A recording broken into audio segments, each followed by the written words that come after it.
And right now we're heading on over to the Shark. The Shark, one of the almost like pivotal and kind of the key contestant points because of the mythic loot that is available there. And you can see Boyer actually the very first one to go down there in the feed, but a good push going through right away. And Shinken gets caught with only a pump, which is not a favorable exchange there. Rowe going to be taking him down, getting the siphon as well as the barrels to get up to a quick. Dropping on down, we'll see what he's going to be able to do. And he wants to try and get an angle and ambush this player before he can get sorted. But now, going to get the drop on item, and that was super awkward there. Not sure what item was really doing. I mean, it almost looked like... Fight that engagement, he doesn't really have the ability to. As you hear a bow coming through, it seems like someone coming over nearby. Kaspersa going to get some shots onto him, but just going to get a couple tags here. Is now looking to go back towards the vault, and we saw Rowe kind of disengage from the area. Kaspersa could go through it. As you see, his ammo, not the best. His mat's not the best, and this is what happens when you drop at a mythic POI. You were saying, hey, I'm willing to take this mythic weapon, this mythic utility item for my lack of early game mats, but Rowe going to get a nice beam, and now he's going to go aggressive very, very quickly, but Kaspersa going to get a very good disengage and drop down through the Shark. Yeah, which means he's going to get access to that Volt here shortly, and if he's able to get that, it doesn't matter how much damage Rowe was able to put onto him. There's so much utility available to him there. So you can see Rowe desperately trying to get aggressive, but getting a little too aggressive. Got distracted there by that sentry gun, as now he has him pinned in the vault. But the question is, can he come out ahead? And he does. Kaspersa just gets pushed in. So Rowe, winner of Shark. You can only really go back towards that porta potty to try to get out. And he really tried to take a fight that he just didn't have the HP to take. As we move to Rezon, he's getting some Night Edits there. And Avesta Zoid going to go down to a pump shotgun. Very good piece control there. Knew that player was on the stair. Couldn't really jump up there with the floor above him. Very, very big names here right outside the agency. Toos, I can only assume, has that mythic drum gun in his inventory. But shots coming through here from Luca. He's getting a lot of damage off. Doesn't have a lot to work with in his inventory, so you can tell why he's pushing this engagement. Wants to take that advantage that he just got and push it, but he does actually end up losing that HP advantage. Toos does have a suppressed AR there, but no drum gun in his inventory. So still at the play at the agency. His shots coming through, trying to break him down. Not going to be able to do so. Toos does only have 5 shotgun shots left and no builds remaining. He isn't going to get the edit, and that's piece control through its knee. Luca going to go down. Toos going to come out the victor, and he just gets so many floppers just from that. Tracking through, opting to take the shot, 65 and then 233s. The question is, does he drop off and go? He does have a rocket launcher if he decides to. There's the decision. Drops off. First rocket goes through. Doesn't quite follow up. Has the reload. Second rocket down. Again, opting not to fire the tack shot off here, but continuing the pressure as we have 71 players remaining. Is going to take a little bit of a shot there, but opting now to just kind of disengage. So probably should have decided to drop down unless he was going to commit to it. However, getting good position here now, jumping out with a TAC 91 shot into a 68, and Captain Wind will go down. So well played from Ref's guard there. Looked a little sketchy for a second, but has plenty of heals and shields to get out of dodge. Build, and now he can go back on the offensive where he feels most comfortable.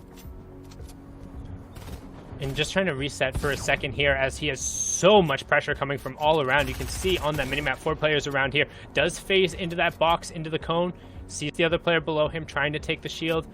Deciding whether or not to end up going through. Does have the pump into the SMG combo. The other player edits him down. Snuffles just gets outplayed.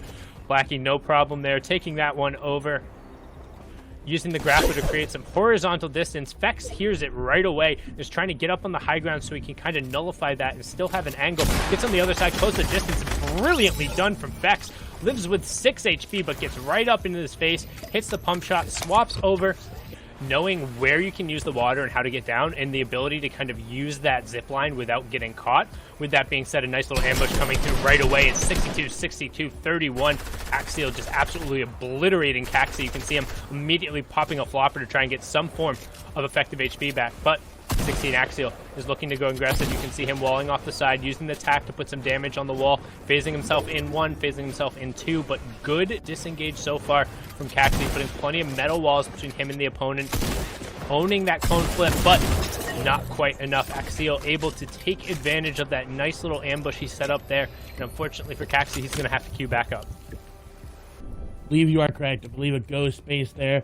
As we do move over to Vap here, his inventory looking a little bit light in terms of everything. Ammo, shield, not an elimination as he takes down Low Betty there just in the moment that we swap over. And now we'll see what he's going to be able to get, but he takes a lot of damage going for the loot and no shield there for him. So it does find one mini, continuously moving, and he decides, you know what, I'm out. I'm going to launch that out, but getting sprayed as he's rotating, actually going to land right on top of a player, and has to be careful because players around know he's weak. No one is launch padding this zone unless they are very, very weak. But he drops down, shots coming through, harpoon trying to be used. Vap's going to get a nice chunk of damage, but it's not going to be enough. HP still going over to the other player. He's still pushing his advantage. Those shields are going to be cracked. We'll see what he's going to be able to do. Vap's pushing this advantage all of a sudden he didn't know he had. Yeah, and you can see now Forsikai been pushed out here, so Vaps probably has enough space. However, we talked about before, he was forced to use that launch pad and kind of get around to the other side of the mountain, as this zone, being zone number 4, is going to be really tight. And then we're going to end up in a position where people are going to start having to take shots. Storm Surge will come in effect if 50 players are still remaining going into Circle 5. And we can see pretty much everybody is being driven up on top of this mountain. And with a lot of people not inside the zone, there could be opportunities for eliminations to come out within this next rotation. Again, 9 players will need to go down here eventually, but some of these old builds and walk his way into the zone. Goes to try and build up on top of this player, immediately gets coned out. This player going aggressive into his box, and he says, excuse me? Kiko, what are you doing, man? Falsconi picking that one up, getting a nice little refresher, and also now his priority edge of zone, since he'll be able to tunnel out with their combined. You do see Tohai kind of ratting his way through the bottom. They're able to make it in as well. Scalar nearby. Vaps is still alive in this box that he initially launched into. We do see Scalar looking in that cone, getting that information. Tohai may be in an awkward spot here. Potentially, but he should be able to just push in. Again, it all depends on who's below that Storm Surge threshold. That's almost everyone, minus a couple players who just need to get inside. You can check in the bottom right-hand corner, that white circle representing kind of the safe zone. Almost every single player is inside of it. So when the storm closes, all of the action is going to be on those Storm Surge players.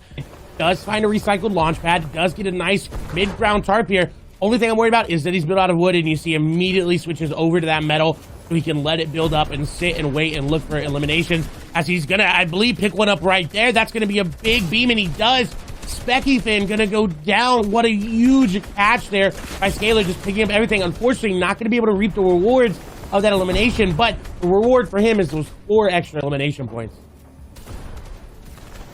Which is honestly more than he could have hoped for. If you fire off 4 shots towards somebody, you get an elimination. That is a very high value. Like, yes, you're not able to pick up on any of those mats, but he's already in the 5th zone. We've already seen 5 players drop on this rotation. We have a number of players already come in. Now we have Fex, who is able to pick up that mythic loot that he took away from Ro on the outside. You said Tohash was in a tricky spot. Well, it looks like he was able to Tohash his way out of it, as Luis ends up going down there. Some good shots coming out. Vex's linear was apparently better than Yura's, as he's able to catch in there with a really nice angle. Also had that mythic AR, so going to have that super fast fire rate, the ability to pressure on walls, as Nikeva goes down to Buhai there in the top left corner of the screen. You can see now 6th zone will be revealed, and everyone's just going to hang out for a second as we see who has priority and who's going to be able to rotate. We get a look at the lobby right now. Rexo, Floppa up on high. Yotus, Tokar, and Birkilino just below that. Rexguard, Blackie, and Laziras. And Covado, Luisa, Smiley off on the side. Buhai taking a fight right now in the corner with Tus. But Tus has priority on this zone. Good edit out into the pump. A couple 33 tags. Gonna look to go aggressive here. Potentially try and finish it. Sees the player is already looking to disengage over. Is probably gonna look to find another target, considering every single person in the zone is gonna have to rotate him. Storm Surge threshold going off here. The next magic number we're looking for is 30 players remaining. So a lot of action, a lot of people are gonna fall here very shortly. As Tus tries to get in on the action, he does, picking up Fika there with a nice little pump into AR swap, and you can hear everyone taking the sky as the launch pads are coming out.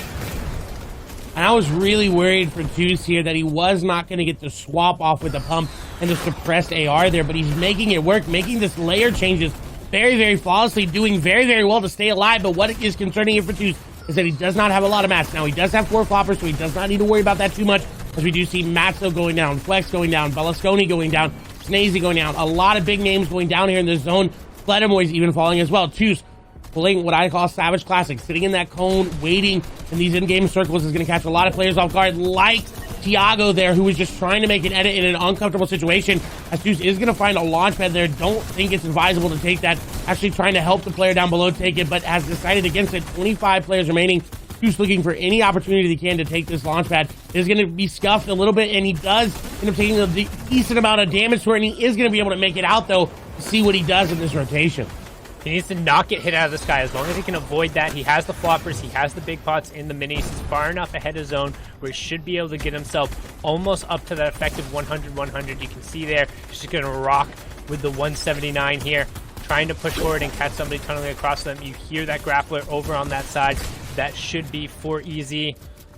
But Toos, knowing that he has 3 more floppers, is looking for the other players. This is what we talked about in the early game. Each one of these floppers is an additional 5 seconds. We can go hang out in the storm. Toos finding a nice little refresher there. Picks up a heavy snipe to help break through the builds. Does have 2 more, but he needs to be careful about making his way back into zone here, as the players are going to be looking for him. The diagonal pull helping him out there, as we now have our top 13. Remember, with that point threshold, the top 10 is really where you want to get to, as now we're on to 11. You can see 4 effects hanging out in the storm over there. Again, we know he had a bunch of floppers, as well as we have our top 10. Toos trying to push forward, trying to phase into this box and get in this player's face. Using the pickaxe, jumps on through the player, disengaged out the side, but the 81 tag is going to force it off, as Toos with 5 elims is desperately trying to find his way around the backside of the zone. A nice headshot coming out there, as that player ends up going down and exploding himself. So not sure if that was intentional or somebody blocked him off there, but Perinkle going down, as Toos now in the top 6, and he's playing just like a little sneaky beaver.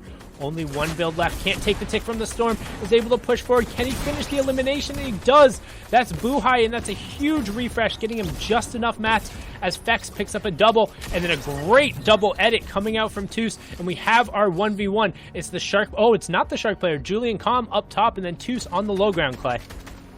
Julian come up there, Toos on the low ground. Toos has made an incredible play. He found Ibuhai after getting that initial damage onto him, so already had the advantage shots coming through. RPG dropping him down. Was wondering if Toos may have made a mistake by not taking that first RPG, but finds it with an elimination. This going up the hill is going to be very easy for Toos to maintain the high ground and pick up the victory royale, as RPGs are raining fire from above. This should be it. The last RPG going to come through. Actually not going to connect, but the zone going to do it for him. The victory royale going to Toos, and he picks up 8 eliminations as well. Well done from Toos there.